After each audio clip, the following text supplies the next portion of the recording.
Hello વિદ્યાર્થી મિત્રો, Vidyavan web with Dharmendra Thakkar YouTube channel અંદર હું ધર્મેન્દ્ર ઠક્કર આપ સૌ વિદ્યાર્થી મિત્રોનું ફરી એકવાર સ્વાગત કરું છું. વિદ્યાર્થી મિત્રો, આજે આપણે જે ટોપિક લીધું છે ને, જે ધંધાકીય વ્યવસ્થાના સ્વરૂપો ભાગ 1, એનામાં લીધું છે પાર્ટનરશિપ. આ વસ્તુ મારી યાદ રાખજો વિદ્યાર્થી મિત્રો કે આ ચેપ્ટરની અંદર આવતા 3 મુખ્ય પ્રશ્ન છે, જેમાં એક પ્રશ્નનો આપણે ઓલરેડી વિડીયો મોકલી દીધો છે. કયો છે? તો કે વૈયક્તિક માલિકી અર્થ સહિત સંપૂર્ણ સમજૂતી આપો, જેનામાં આપણે લાક્ષણિકતા, ફાયદા, મર્યાદા વિથ ટ્રિક્સ સાથે લીધા હતા. અને અત્યારે આપણે જે ટોપિક લીધો છે, one of the second most MP topic, ભાગીદારી. યાદ રાખજો, આ પ્રશ્ન પરીક્ષાની અંદર તમને જોવા મળશે. જો હવે ફાયદા પૂછાય છે, મર્યાદા પૂછાય છે કે લાક્ષણિકતા પૂછાય છે, તો આ મુદ્દાને આપણે વ્યવસ્થિત કરવાનો રહેશે. અને બીજી વસ્તુ તમને કીધું કે ચેપ્ટરની અંદર તફાવત પણ આવે છે, વૈયક્તિક માલિકી વાળો અને ભાગીદારી પેઢી વાળો, તો એ પણ આપણે ખાસ કરવાનું રહેશે. આના પછી આપણે લેવાના છે HUF એટલે હિન્દુ અનડિવાઇડેડ ફેમિલી. હવે સમગ્ર વિડીયોની અંદર મેં બધી જગ્યાએ મુદ્દાની અંદર ક્રમમાં ચેન્જીસ કર્યા છે કે તમને સરળતાથી છેલ્લે ટ્રિક્સ આપવાનો છું, અને એ ટ્રિક્સથી તમને તમામ મુદ્દા યાદ રહી જશે.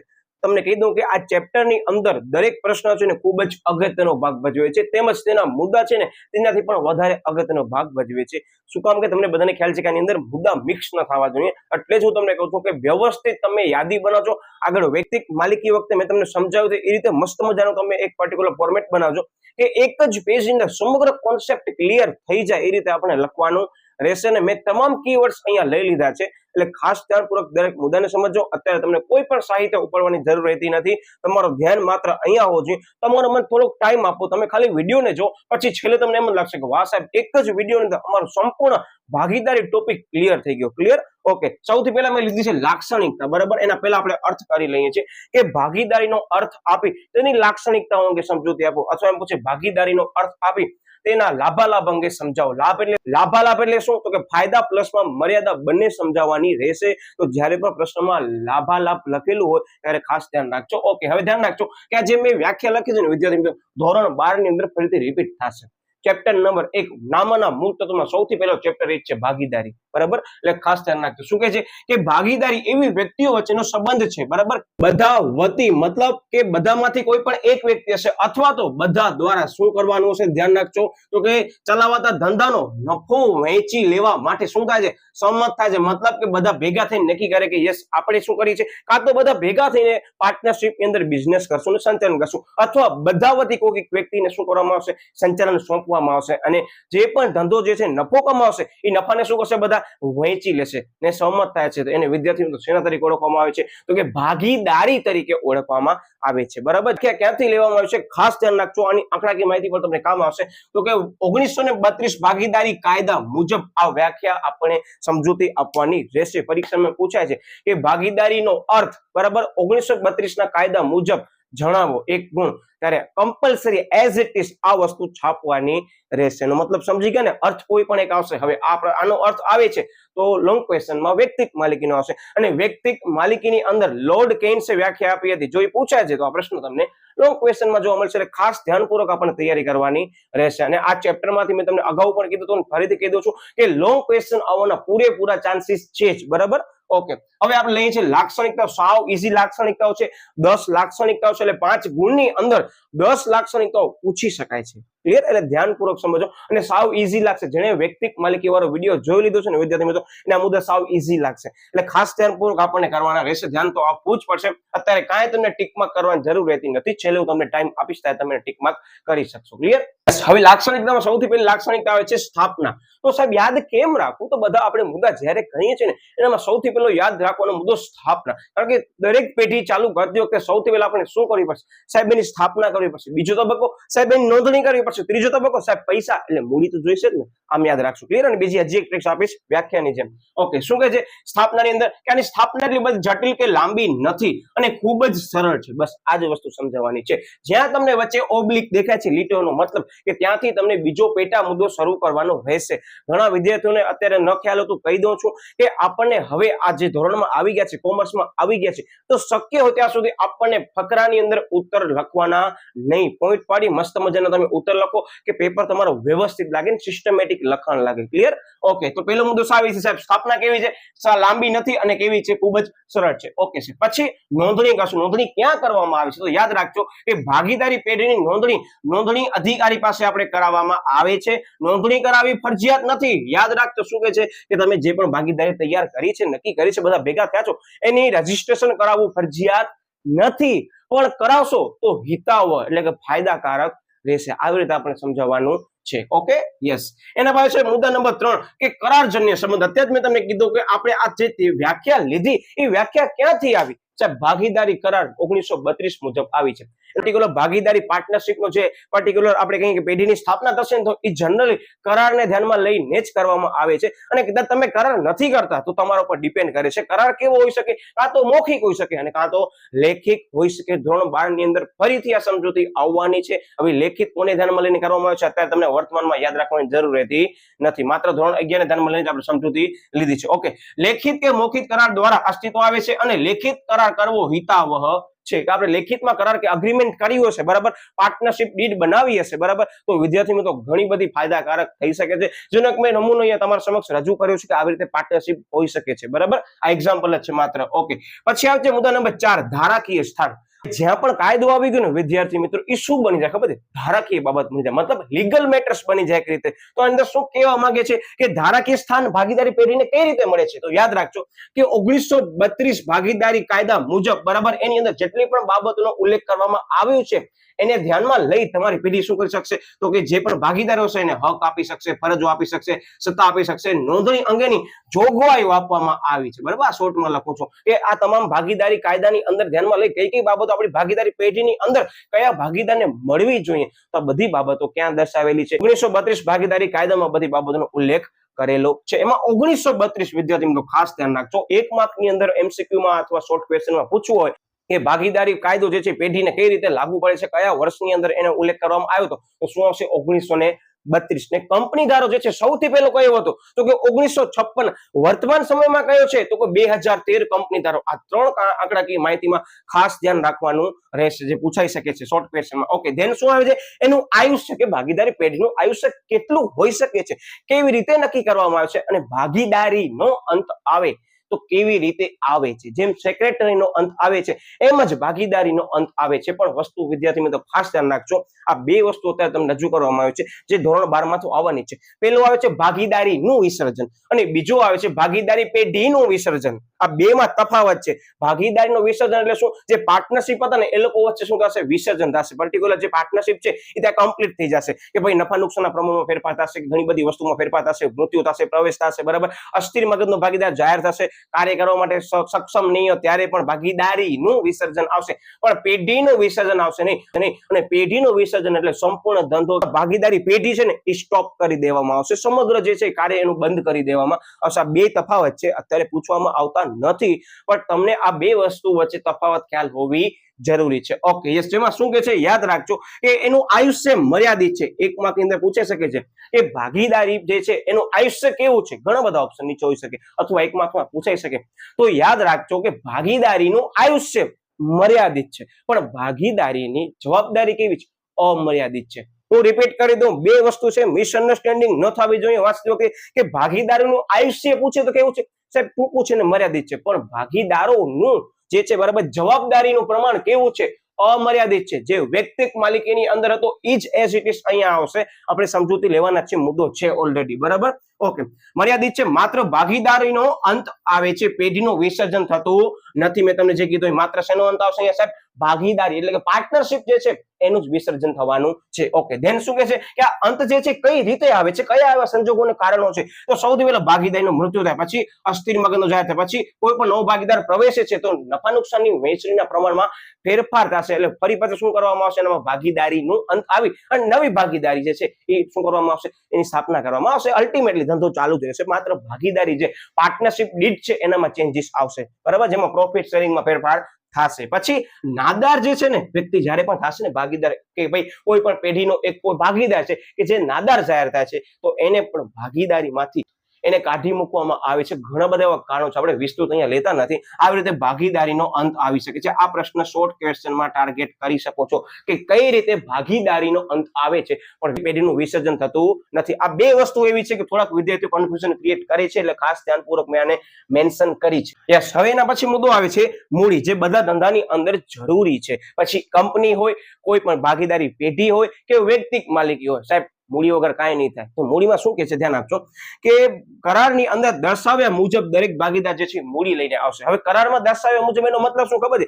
જ્યારે પણ પાર્ટનરશિપ કોન્ટ્રાક્ટ કરવામાં આવશે ને ત્યાં અંદર મેન્શન કરેલું છે કે આ ભાગીદારને આટલા ટકા કે આટલા પ્રમાણની અંદર આટલા રૂપિયાની અંદર મૂડી લઈ આવવાની રહેશે, એના મુજબ છે. ક્લિયર? ઓકે, બધા ભાગીદારો માટે મૂડી લઈ આવવી ફરજિયાત નથી. વિચાર કરો કેવી બહુ વસ્તુ સારી કીધી છે, પણ આપણે વિસ્તૃતમાં સમજવાના છે ભાગીદારીના પ્રકારોમાં કે કયા એવા ભાગીદારો છે કે માત્ર જે છે એ પર્ટિક્યુલર કંપનીની અંદર શું કરશે? હાજર જ રહેશે, પોતાના નામનો જ ઉપયોગ કરવા દેશે, પણ મૂડીનું રોકાણ કરશે નહીં. તો આ ઘણા બધા મુદ્દાની સમજૂતી આપણે આના પછીનો એક વિડીયો અપલોડ કરશું, જેમાં ભાગીદારીના પ્રકારો વિશે આપણે સમજૂતીમાં લેશું. અને કદાચ વિડીયોની ટાઈમ ડ્યુરેશન નોર્મલ રાખશે તો હું આ જ વિડીયોમાં લઈ લઈશ. શક્ય હશે ત્યાં સુધી બીજો વિડીયો બનાવવાનો મારો પ્લાનિંગ છે, એટલે કદાચ આનામાં તમને મેન્શન ન કરેલું તો પછી ફરીથી આપણે વિડીયો નવો બનાવી મૂકી દેશું. ઓકે, યસ, તો આટલા તમારા 6 મુદ્દા સાવ થઈ ગયા ક્લિયર. મુદ્દા જો ઈઝી છે પણ યાદ રાખવા છે ને એ સમય માંગી લે છે, અઘરા નથી. અને પરીક્ષા વખતે ફરીથી તમે આ વિડીયો એકવાર જોઈ લેજો. ટ્રિક્સ મેન છે. હું ઘણીવાર મારા વિદ્યાર્થીઓને કહું, તમે વાંચો છો ને એને ન્યૂઝપેપરની જેમ ન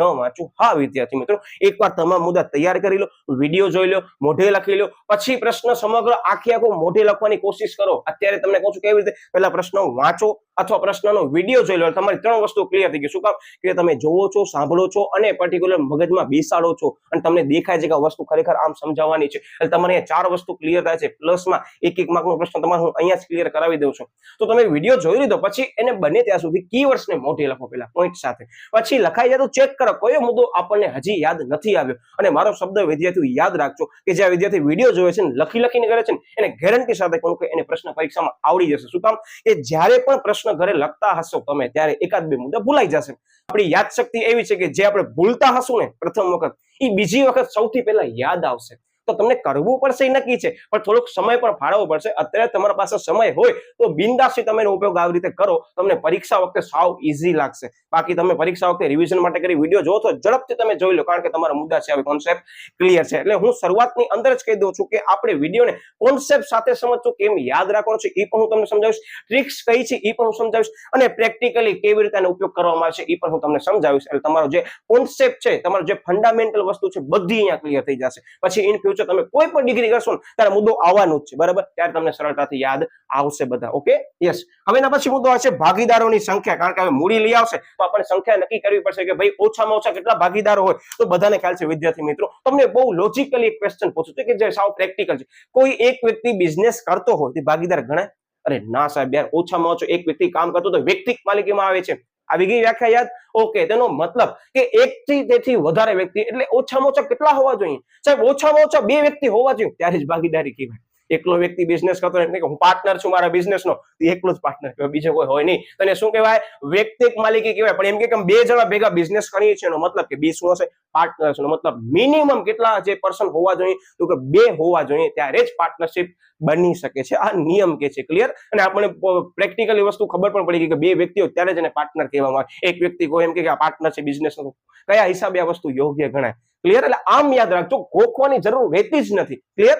ઓકે, યસ. એટલે ઓછામાં ઓછા 2 વ્યક્તિ. ઓકે સાહેબ, હવે વધારેમાં વધારે વ્યક્તિ કેટલા હોવા જોઈએ?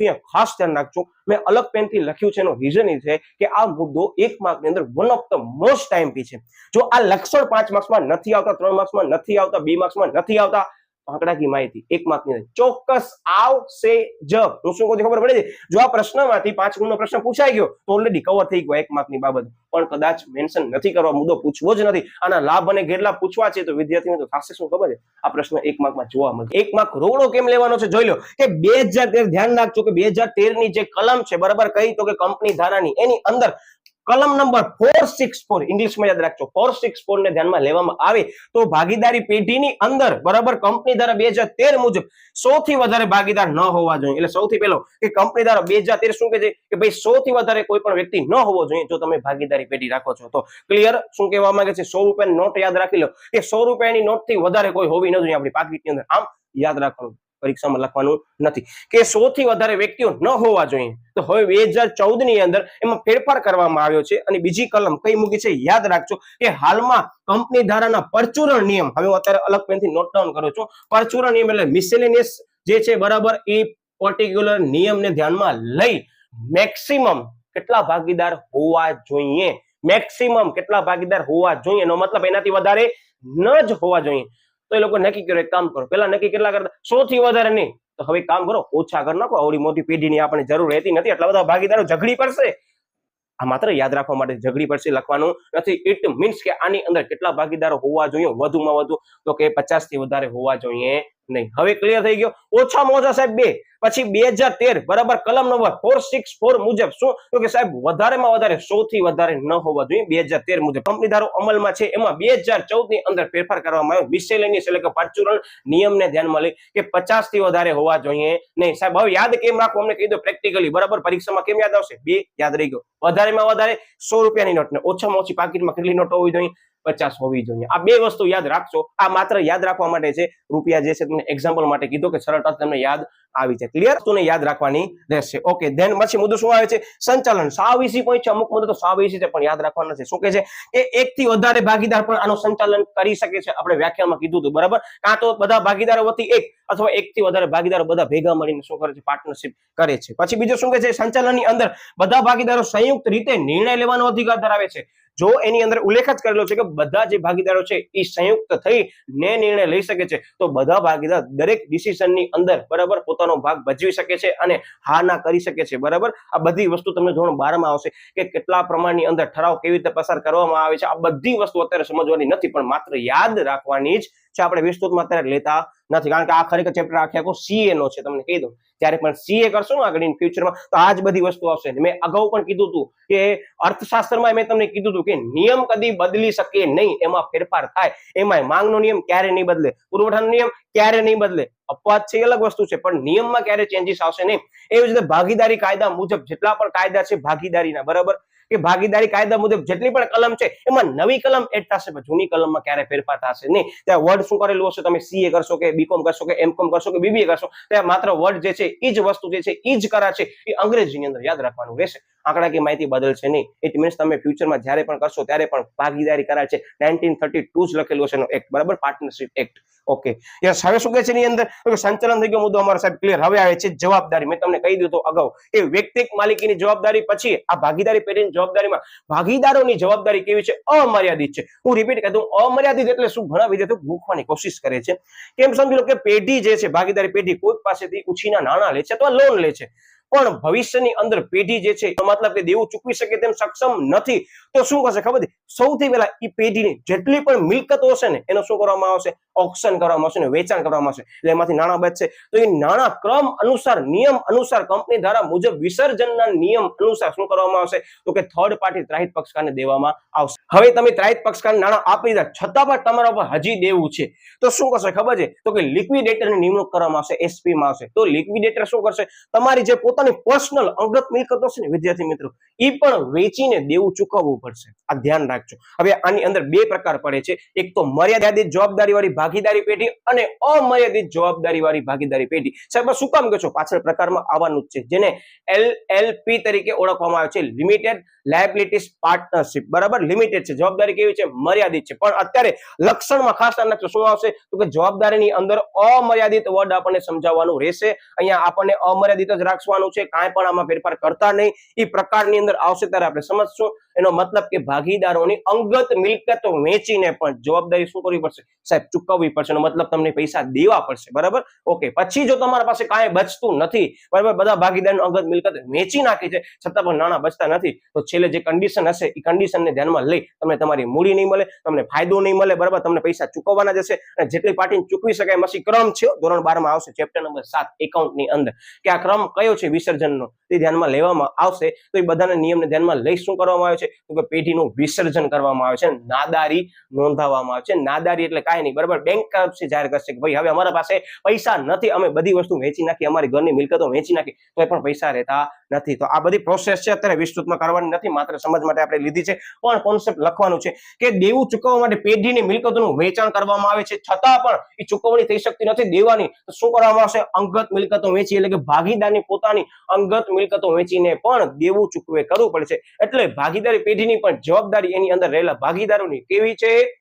અમર્યાદિત છે, અનલિમિટેડ છે, સરળ ભાષામાં કહું તો. બરાબર, ઓકે, યસ. અને હવે લાસ્ટ બટ નોટ લીસ્ટ શું કહે છે? ઉદ્દેશ્ય. બધાને ખ્યાલ છે કે ભાઈ અત્યારે કોઈ પણ ભાગીદારી પેઢીનો જે છે કાર્ય કરતી હશે, શેના માટે કરતી હશે સાહેબ? આયરો ઉદ્દેશ્ય સાહેબ વ્યાખ્યામાં છુપાયેલો છે, નફો. બાકી જે પણ ભાગીદારી પેઢી નફો નહીં કરતી હોય, બરાબર, તેને ભાગીદારી પેઢી તરીકે ઓળખવામાં પણ આવશે નહીં. બરાબર, જેમ કે ફાઉન્ડેશન છે, વેલફેર સંસ્થાઓ છે, બરાબર, એ સોશિયલ જે પણ એક્ટિવિટી કરે છે એ લોકો ભલે ભેગા થઈને કરતા હશે, પણ ભાગીદારી પેઢી નહીં ગણાય. આ યાદ રાખજો. ક્લિયર? ઓકે. શું કહે છે કે કાયદેસરની ધંધાકીય પ્રવૃત્તિ કરી અને નફો મેળવવો એને શેના તરીકે ઓળખવામાં આવે છે? એના ઉદ્દેશ્ય તરીકે ઓળખવામાં આવે છે. એનો મતલબ કેવી પ્રવૃત્તિ કરવાની છે સાહેબ? કાયદેસરની પ્રવૃત્તિ કરવાની છે. ગેરકાયદેસરની પ્રવૃત્તિ કરવા માટે તમે ભાગીદાર તરીકે કાર્ય કરી શકશો નહીં. તો વિદ્યાર્થી મિત્રો, આ હતા એના લાક્ષણિકતાઓની સમજ. તમે અત્યારે એક કામ કરો, હું અત્યારે ટ્રિક્સ લખી લઉં છું, પછી તમે એનો સ્ક્રીનશોટ પાડી લેજો, પછી આપણે ફાયદા મર્યાદા બંને સાથે લઈશું. વિડીયો છેલ્લે સુધી જોજો. પરીક્ષા વખતે તમને મારો એક એક શબ્દ ત્યાં યાદ આવશે, કારણ કે જે લોકો ગોખીને ગયા છે ને એ ભૂલાઈ શકે છે, પણ જે લોકો સમજીને, વાંચીને, સાંભળીને ગયા છે એ લોકોનો 1 માર્ક્સ પર હું ગેરંટી સાથે કહું તમારો નહીં જવા દઉં. જતો હશે તો હું બચાવી લઈશ, પણ તમારું ધ્યાન દરેક લીટીની અંદર, દરેક મારી જે બોલેલા શબ્દો છે એમાં હોવું જરૂરી છે. પછી તમે અનધર સાહિત્ય ઉપાડીને બેઠા હો, ટીકમાં કરતા જરૂર નથી. અત્યારે હું આનો સ્ક્રીનશોટ મૂકી દઈશ, બરાબર, તમારી પરીક્ષા પહેલા સમયને ધ્યાનમાં લઈ ટેલિગ્રામ ચેનલ અથવા આપણી જે વોટ્સઅપ ચેનલ છે એમાં મૂકી દેવાનું છે. એટલે ખાસ એ માધ્યમો દ્વારા જોડાઈ જજો. એની લિંક અત્યારે મેં ડિસ્ક્રિપ્શનમાં આપી દીધી છે, તેમજ તમને આપણી ચેનલના બાયોમાં પણ જોવા મળશે, અને કોમ્યુનિટીની અંદર પણ અપલોડ કરી દીધી છે. એટલે ખાસ ત્યાંથી લઈ લો. આપણે સમય ક્યાં ફાળવવાનો છે? અત્યારે સમજવામાં અને યાદ રાખવામાં ફાળવવાનો છે. બાકી બધી વસ્તુ અવેલેબલ છે જ, માત્ર મેં તમને ટ્રિક્સ જ આપી છે. ક્લિયર? ઓકે. તો અત્યારે હું તમને ટ્રિક્સ લખી દઉં છું. પહેલા મિત્રો, તમે જેની આતુરતાથી રાહ જોઈ રહ્યા છો ટ્રિક્સ તમને આપો, તો હવે ટ્રિક્સ તમને આપવાનો છું. એની પહેલા તમને કીધું કે કેટલાક મુદ્દાની બાજુમાં તમને સ્ટાર કરેલા જોવા મળશે, કે જે મુદ્દા વિદ્યાર્થી મિત્રો 1 માર્ક્સ અથવા તો 2 માર્ક્સ તમને ખૂબ જ કામ આવી શકે છે. જવાબદારી વાળો મુદ્દો મેં જગ્યાના અભાવે ઇરેઝ કરી દીધું છે, બરાબર, અને બાજુમાં ફાયદા આપણે હમણાં જ સમજીએ છીએ. ધ્યાન આપજો. પહેલા આપણે ટ્રિક્સ સમજી લઈને 2 લાઈનની અંદર તમને લખવાની રહેશે, અને ઝડપથી પરીક્ષા વખતે જઈ જેવો તમારા હાથમાં પેપર આવે છે, તમને એમ છે કે સાહેબ હા 5 માર્ક્સમાં પ્રશ્ન પૂછવાનો છે, તો સપ્લીના છેલ્લા પેજ ઉપર, બરાબર, હાંસિયાની અંદર પેન્સિલથી તમે વધારાના મુદ્દાની યાદી કરી બધા મુદ્દા શરૂઆતની 10 મિનિટમાં લખી નાખો. વિદ્યાર્થી મિત્રો, તમે મને કહો કે શરૂઆતની તમને બધા મુદ્દા યાદ જ છે, તમે સીધા બહારથી આવીને હાથમાં પેપર જોવો છો, તો ઝડપથી આ વસ્તુ કરી નાખો, જેથી કરી તમારો અડધો પેપર જે છે એનો જે સ્ટ્રેસ છે ને પેલી 20 મિનિટમાં ઘટી જશે. કારણ કે બધા મુદ્દા તમને આવડી ગયા, તો વિસ્તૃત સમજૂતી આપણે એક એક લાઈન વ્યવસ્થિત સમજી છે, અને ટ્રિક્સ સાથે સમજી છે, કીવર્ડ સાથે સમજી છે, તો પરીક્ષાની અંદર મસ્ત મજાના માર્ક્સ આવશે. બાકી તમે એન્ડની અંદર જો વિભાગ 5 માર્ક્સનો લખવા બેસશો તો મે બી એવું બની શકે એકાદ મુદ્દો આગળ પાછળ થઈ શકે છે. મને ખ્યાલ છે ઘણા બધા મારા વિદ્યાર્થીઓ સાથે બન્યું છે, ને ધ્યાનમાં લઈને જ હું ધોરણ 12 ના વિદ્યાર્થીઓને પણ એમ જ કહું છું કે શક્ય હોય ત્યાં સુધી વિભાગ ઈના જે મેઇન મુદ્દા છે ને એ તમે જઈ સપ્લીની અંદર પેન્સિલથી લખી નાખો. પ્રશ્નપત્રમાં કાંઈ પણ ટીકમાં કરવાનું નહીં, નકર તમારા ઉપર અનધર જે છે મેટરમાં પડી શકો છો. આપણે એ વસ્તુમાં પડવો નથી. ક્લિયર? અને હા, આ વસ્તુ કોના માટે છે કે જે વિદ્યાર્થીને એમ છે કે ના મને મુદ્દા ભૂલાઈ શકે છે, એવી મને બીક લાગે છે, તે લોકો જઈને લખી નાખો, કારણ કે તમે બહારથી વાંચીને આવ્યો છો, તમારા મુદ્દા બધા યાદ હશે. તો હવે ટ્રિક્સ આમ લખવાની છે, જોઈ લો તમે. પછી આખો બધા મુદ્દા સમજાવવાના ત્યાં ન હોય, વિસ્તૃતમાં લખવાનું પણ ન હોય, શોર્ટમાં લખી નાખવાની. શું? તો યાદ રાખજો, ટ્રિક્સ એમ જ કે છે, આ એમ જ વિચારવાનું છે કે આપણે કોઈ પણ એમ સમજી લો ભાગીદારી પેઢીની સ્થાપના કરશું ને વાતો કરીએ છીએ, બરાબર, આવી રીતે પ્રેક્ટિકલી યાદ રાખવાની છે. ટ્રિક્સ શું કે છે? યસ, કે સૌથી પહેલા સ્થાપના કરી, ત્યારબાદ નોંધણી કરશું, નોંધણી કર્યા બાદ કરારજન્ય સંબંધ ઉભો થશે, કારણ કે આપણે ભાગીદારી કરાર જે છે 1932 એને ધ્યાનમાં લઈ ભાગીદારીની સ્થાપના કરવાના છે. ઓકે, કરારજન્ય સંબંધ થવાથી શું થશે સાહેબ? એને ધારાકીય સ્થાન મળશે, અને ધારાકીય સ્થાન મેળવી શું કરશે એનું? તો કે આયુષ્ય મુજબ મૂડી જે છે એ એકઠી કરી અને ભાગીદારોની સંખ્યાને ધ્યાનમાં લઈ પેઢી શું કરશે? સંચાલન સાથે જવાબદારી નક્કી કરીને ઉદ્દેશ્ય સિદ્ધ કરશે. આ કેવી સરળ લાઈન નથી. આ 2 વખત તમને મોઢે લખવાની રહેશે, પણ આ લાઈન યાદ રહી ગઈ ને તો એની અંદર તમે જે અત્યારે જોઈ શકો મેં ક્રમ લખ્યા છે, બ્લેક પેનથી લખેલું છે એના ઉપર, એ તમારા બધા મુદ્દા છે આ ક્રમ મુજબ. ક્લિયર? એટલે ઘણા બધા વિદ્યાર્થીઓ એવા છે, મને ખ્યાલ છે કે લોકોને સાહેબ પરીક્ષા વખતે અમને ભૂલાઈ જાય છે, શું કરીએ સાહેબ? ઘરે તો હમણાં વાંચ્યો, યાદ રહી ગયું સાહેબ, પછી પરીક્ષામાં જેવો પેપર હાથમાં આવ્યો સાહેબ અમને બીક લાગે. સહેલો પેપર સાહેબ તો એમને બીક લાગે. શું કામ? મુદ્દા બીક લાગે જ ને યાર, ભૂલાઈ જવાની સંભાવના હોય તો કાંઈ વાંધો નહીં, મુદ્દા ભૂલાઈ જવાના છે, તમને ખબર જ છે, તો કરો ને આ વસ્તુ. કોણ તમને ના પાડે છે? જઈને તમે મુદ્દા લખી નાખે બધા, બરાબર. પેલી 10 મિનિટ તમને બધાને ખ્યાલ છે કે ભાઈ 5 માર્ક ની 3 મુદ્દા મેં અત્યારે વાંચ્યા છે, ઈ જ છે, તો લખી નાખો ને. પછી કરવાનું શું છે, સમજૂતી આપવાની છે. સિવાય કે તમને એમ લાગે 3 માર્કની અંદર કોઈ મુદ્દાવાળો પ્રશ્ન પૂછાડો છે, તમને સ્ટાર્ટિંગમાં જ લખવું છે, તો વિદ્યાર્થી મિત્રો 10 થી વધારે મિનિટ ફાળવતા નહીં, ઝડપથી લખી નાખજો. પછી ત્યારે આમ તમે વિચારવા બેસો, યાર ટેક્સ શું હતી, તમારે 15 મિનિટ નીકળી જશે, ખબર નહીં પડે પ્રશ્નમાં. તો આવી બધી વસ્તુ ખાસ ધ્યાન રાખજો. અને જ્યારે પણ તમે પેપર લખો છો અને લખતી વખતે તમને એ મુદ્દાની પેટા સમજૂતી યાદ નથી આવતી, તો 3 થી 4 લાઈન મૂકી દો તમારી અનુકૂળતા મુજબ એ મુદ્દાને ધ્યાનમાં લઈ અને ઝડપથી બીજો મુદ્દો લખવા માંડી જાઓ, તો જ પેપર પૂરું થાય. ઓસીનો તમે વિચારીને પડી જાઓ ત્યાં સુધી પ્રશ્ન પૂરો જ ન થયો હોય તો ઘણી મિનિટ હાલી જાય છે વિદ્યાર્થી મિત્રો. અને બીજી વસ્તુ તમને કીધું, ઘણા બધા મેં વિદ્યાર્થીઓને લાઈવ એક્ઝામ્પલ જોયા હોય કે ભાઈ જ્યારે પણ પ્રશ્ન નંબર 1 લખતા હોય ત્યારે મુદ્દો યાદ આવતો નથી, જગ્યા મૂકી દીધી, અને પ્રશ્ન નંબર 2 સમજાવતા હોય ત્યારે મુદ્દો યાદ આવે, અરે હા પ્રશ્ન નંબર 1 ની અંદર પણ આ મુદ્દો રિપીટ થતો હતો, છાપો. એટલે તમે વેઇટ ન કરો વિચારવાનું. જો તમે વેઇટ કરો છો તો તમારા ઉપર ડિપેન્ડ છે કે ભાઈ તમને એ પર્ટિક્યુલર ટાઈમ ખબર હોવી ખપે કે 1 થી 2 મિનિટ વધારે વિચારવામાં રાખાય નહીં, નકર પેપર પૂરો ન થાય ઓસીનો. આ ખાસ ધ્યાન રાખજો, બરાબર. બાબત મેં ઓલરેડી 12મા વાળાને કહી દીધી છે અલગથી સેપરેટલી વિડીયો બનાવીને, પણ આજે હું તમને આ વસ્તુ કહું છું કે જેથી કરી પરીક્ષામાં તમારા માર્ક્સ ન તૂટે, સિસ્ટમેટિકલ ટાઈમ મેનેજમેન્ટ ધ્યાનમાં લઈ તમારા પેપર પણ પૂર્ણ થઈ જાય. ક્લિયર? Okay, yes. એટલે આ બધી ટ્રિક્સ જોઈ લેજો. હવે આપણે લઈએ છીએ એના ફાયદા, બરાબર. એના પહેલા હું તમને કીધું આનો સ્ક્રીનશોટ પાડો તો પાડી શકો છો, પછી હું વસ્તુ ઇરેઝ કરી અને અહીંયા મર્યાદા લઈ લઈશ અને ફાયદા મર્યાદા આપણે ભેગું કરશું, એટલે બંને મુદ્દા તમારા ક્લિયર થાય. હું રિપીટ કરી દઉં છું કે આ પ્રશ્ન સંપૂર્ણ ભેગો ન પૂછાય, કા ફાયદા મર્યાદા ભેગા પૂછાય તો શોર્ટમાં સમજાવવાના હશે, અને લાક્ષણિકતાઓ પૂછાય તો 10 લાક્ષણિકતાઓ છાપી જ દો વિસ્તૃત સમજૂતી સહિત, બરાબર. આ ખાસ ધ્યાનમાં રાખજો. હેલો વિદ્યાર્થી મિત્રો, મેં તમને કીધું હતું કે ભાઈ આપણે ભાગીદારીની લાક્ષણિકતા પહેલા બધી સમજી લીધી છે. હવે જો મને ટાઈમ ડ્યુરેશન વધારે લાગશે તો અલગથી વિડીયો બનાવીશ, તો એને ધ્યાનમાં લઈ વિદ્યાર્થી મિત્રો આજે આપણે ભાગીદારીના ફાયદા અને મર્યાદા બંને એક જ વિડીયોમાં લીધા છે કે જેથી તમને સરળતાથી યાદ રહી છે. ક્લિયર? યસ વિદ્યાર્થી મિત્રો, હવે ભાગીદારીના ફાયદા અને મર્યાદા આપણે લેવાના છે. ધ્યાનપૂર્વક છેલ્લે સુધી જોજો. ક્રમ મેં ચેન્જ કર્યા છે, તમને કોઈ પણ અત્યારે સાહિત્ય પડવાની જરૂર રહેતી નથી, સાવ ઇઝીલી યાદ રખાવી દઈશ, મારી ગેરંટી છે. છેલ્લે સુધી વિડીયો જોજો અને 1 માર્કનો પ્રશ્ન પણ તમને હું અહીંયા જ કરાવી દેવાનો છું. હવે તમે જોઈ શકતા છો કે બોર્ડ પર ભાગીદારીની જે છે એના ફાયદા અહીંયા લખ્યા છે ને મર્યાદા મેં અહીંયા લખેલી છે. ઓકે, હવે ફાયદાની અંદર 1 થી 9 મુદ્દા તમને દેખાય છે, પણ છે 10 અને 11. એનો મતલબ કે જ્યારે પરીક્ષામાં તમને પ્રશ્ન પૂછાય છે તો 5 માર્ક્સને ધ્યાનમાં લઈ મેક્સ ટુ મેક્સ 10 પોઈન્ટ ફાયદાના સમજાવો, અને લાભાલાભ બંને પૂછે છે, મતલબ ફાયદા અને મર્યાદા બંને પૂછાય છે, તો વિદ્યાર્થી મિત્રો 5 ફાયદા લઈ લેવાના, 5 મર્યાદા લઈ લેવાની, જે બધી રિપીટ છે. પિતાની કોઈને પણ આ વસ્તુ યાદ રાખજો, રિપીટ જ છે એવા મુદ્દા મેં લીધા છે, એટલે ક્રમમાં ચેન્જીસ છે, તમને ટ્રિક્સ જેમ જ યાદ રાખવાનું છે. ઓકે, હવે ફાયદાની અંદર મેં બધા કીવર્ડ્સ લીધા છે, વિસ્તૃત સમજૂતી મેં લીધી નથી, રીઝન ઇઝ ધેટ રિપીટ જ છે એટલે. ઓકે, જેમાં સૌથી પહેલો ફાયદો શું છે સાહેબ? લાક્ષણિક સરળ સ્થાપના અને ઓછું ખર્ચ. એ સ્થાપના વિધિની કેવી છે? સાવ સરળ છે, એને કોઈ પણ જટિલ પર્ટિક્યુલર પ્રોસેસ પ્રક્રિયાની અંદર પસાર થવું પડતું નથી, એટલે એઝ ઇટ ઇઝ લાક્ષણિકતા કોપી પેસ્ટ કરવાની છે. એટલે મુદ્દો એક થઈ ગયો ક્લિયર. કેવો ઈઝી બનાવી દીધો છે મેં તમને.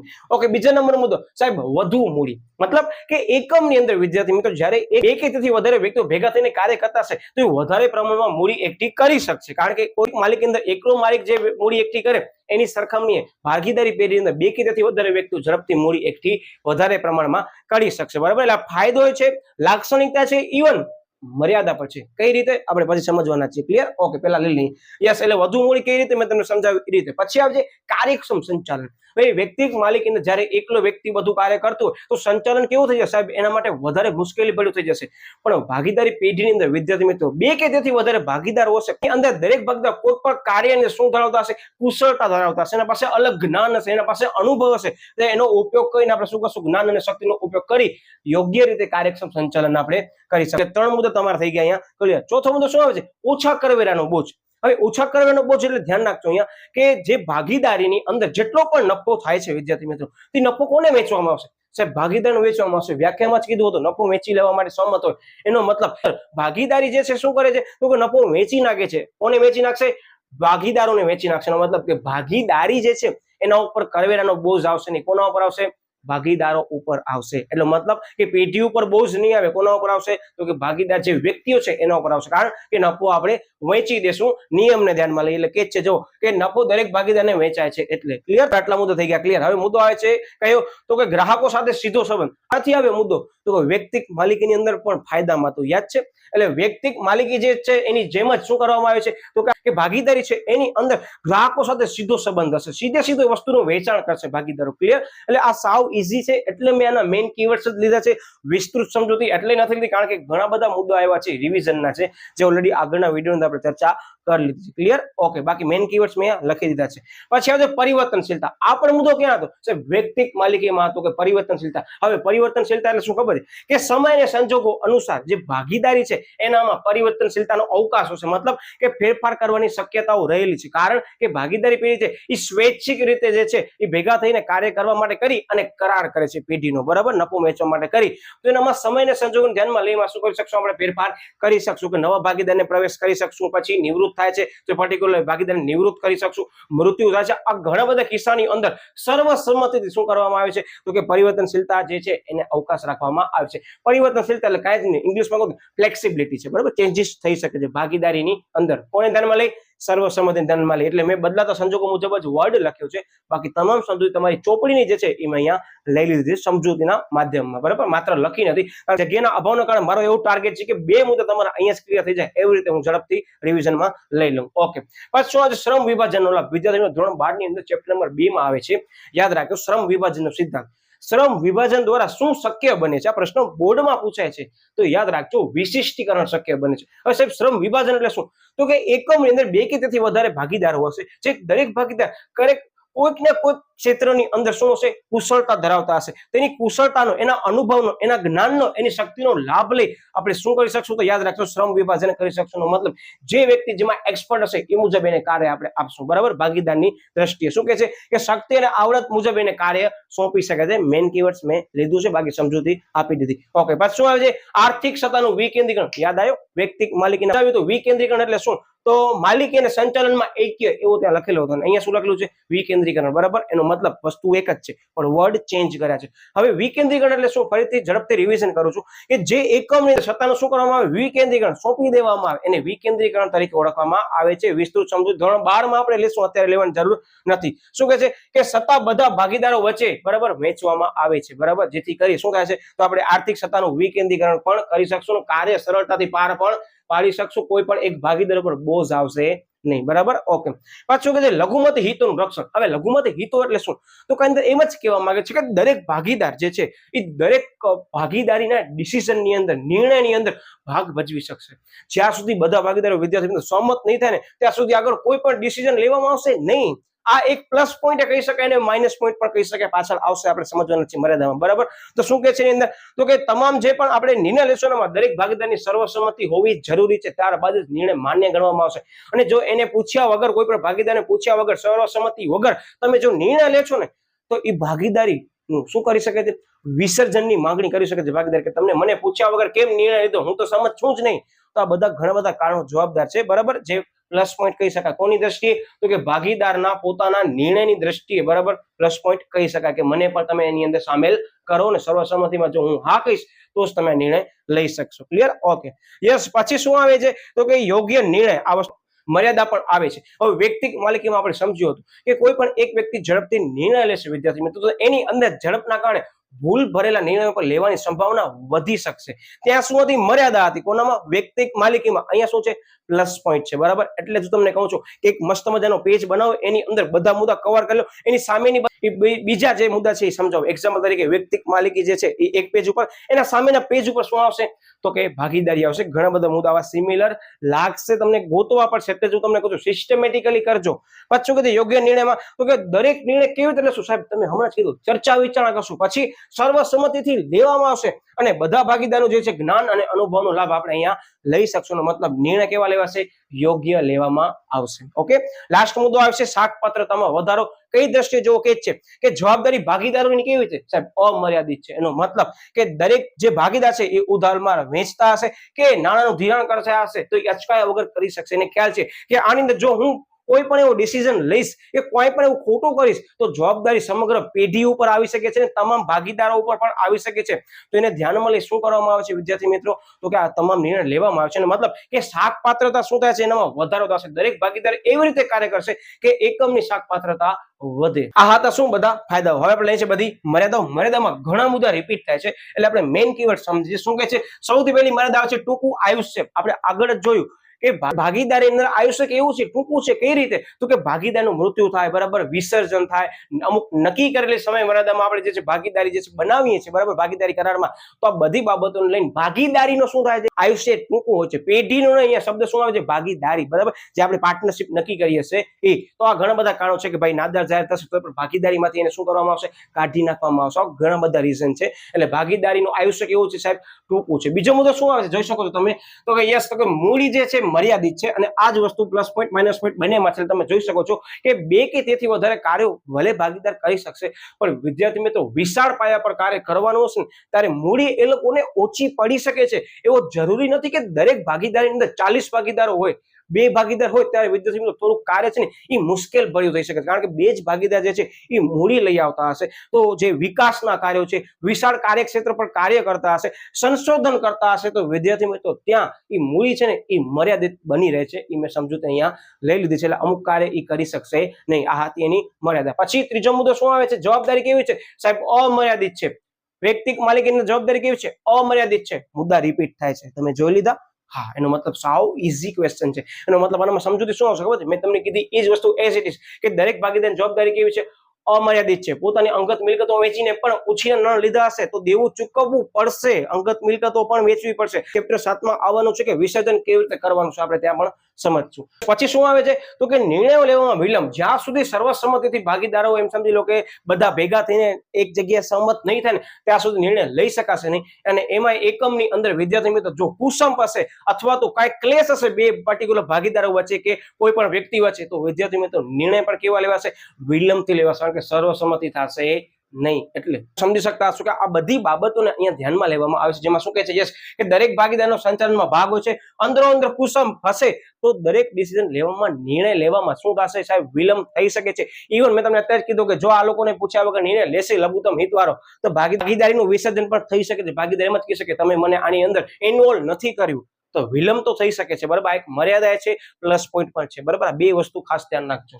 ઓકે, પછી શું છે, વિસંવાદિતા, કે જ્યાં સુધી ભાગીદારો વચ્ચે યોગ્ય સંવાદિતા નહીં હોય, બધા વચ્ચે યોગ્ય સંબંધ નહીં હોય, જ્યાં સુધી આંતરિક રીતે વૈમનસ્ય ઓછો કરવામાં નહીં આવે, એટલે કે ઇન્ટરનલ ઇસ્યુ ઓછા કરવામાં નહીં આવે ને ત્યાં સુધી વિદ્યાર્થી મિત્રો કોઈ ડિસિઝન નહીં લઈ શકે. એટલે જો મુદ્દામાં શું કહે છે કે જ્યાં સુધી સંપ અને સુલેહ ન થાય તો કુસંપને લીધે વિસંવાદિતા જળવાય છે. મતલબ આંતરિક વૈમનસ્ય હશે, ઇન્ટરનલ ઇસ્યુ ઘણા બધા હશે એકબીજા વચ્ચે, તો વિદ્યાર્થી મિત્રો સંવાદિતા નહીં જળવાય ને તો નુકસાની પણ થઈ શકે છે. આ એની મોટી મર્યાદા છે. ક્લિયર? બધો મુદ્દો સાવ ઈઝી છે. મેં અત્યારે ભલે કીવર્ડ્સ લીધા છે, લખ્યા કીવર્ડ છે, પણ સમજાવતી વખતે હું જે પણ તમને સમજાવું છું એ તમારા પાઠ્યપુસ્તકને ધ્યાનમાં લઈને જ મેં તમને સમજાવ્યું છે. એટલે ઓટોમેટિકલી તમે સાંભળ્યું હશે, જોયું હશે અને યાદ પણ રાખ્યું હશે તો તમને સરળતાથી પરીક્ષામાં યાદ પણ આવી જશે, બરાબર. ઓકે, પછી હિસ્સામાં ફેરબદલીમાં મુશ્કેલી. એનો મતલબ કે ભાગીદાર જે છે એ પોતાનો હિસ્સો અન્ય કોઈ ભાગીદારની તરફેણમાં એમ સમજી શકો કે ટ્રાન્સફર નહીં કરી શકે. જ્યાં સુધી બધા જ ભાગીદારો સર્વસંમતિ નહીં આપે ને ત્યાં સુધી હું મારો હિસ્સો ભાગીદારી બીજા કોઈને નહીં સોંપી શકું.